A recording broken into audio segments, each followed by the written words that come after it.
6:03 on this Friday, March the 14th. We've got 41 degrees right now in Washington. The high today near 60.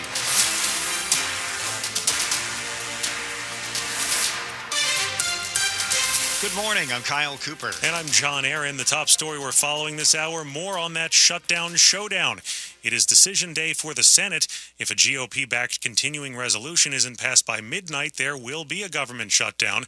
WTOP's Mitchell Miller has more today on the Hill. Virginia Senator Mark Warner, as well as 3 other Democratic senators from the Commonwealth and Maryland, have said they will vote against the Republican stopgap spending measure. I think it's time to say, particularly with this unlawful power grab that takes place in the resolution, to say enough. But the number 2 Senate Republican, John Barrasso, says if lawmakers fail to approve a bill by the midnight deadline, this shutdown has been driven and directed by the Democrats. If 8 Democrats join Republicans to advance the GOP bill for a final vote, a shutdown will be averted.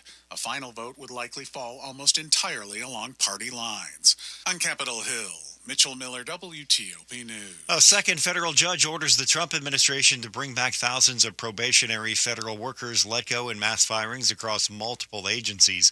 The decisions that came down yesterday slow down for now the president's dramatic downsizing of the federal government. Both judges found legal problems with how the terminations were carried out and ordered the employees at least temporarily be brought back on the job. The Trump administration has already appealed the first ruling, which the White House press secretary Caroline Leavitt called unconstitutional. Of course, the federal government has been the top customer in the D.C. region for a long time, and WTOP's Scott Gelman tells us Northern Virginia leaders are considering ways to change that.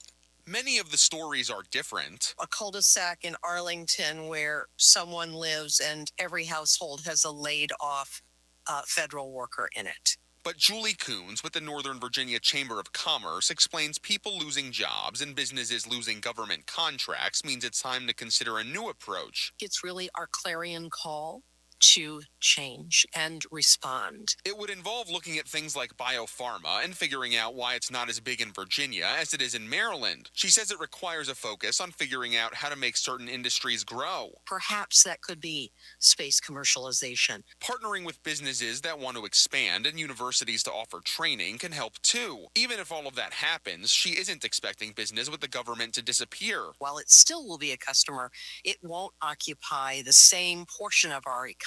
Scott Gelman, WTOP News. Still no sign of a Loudoun County college student who was last seen 8 days ago during her spring break trip in the Dominican Republic. WTOP's Neil Augustine says we're now hearing from what a person of interest told investigators. It's still a missing persons case, but we're learning what the person of interest told prosecutors happened before Sudiksha Konanki disappeared.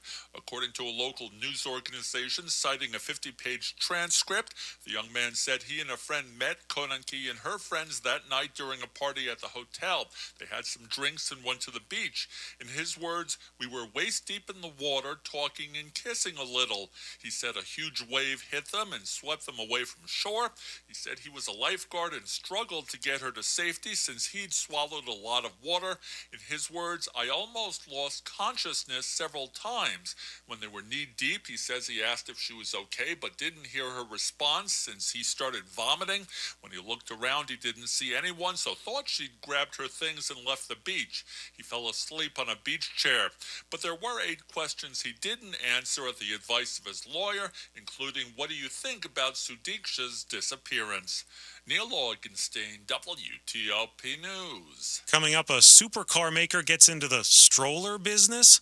Traffic and weather in 30 seconds.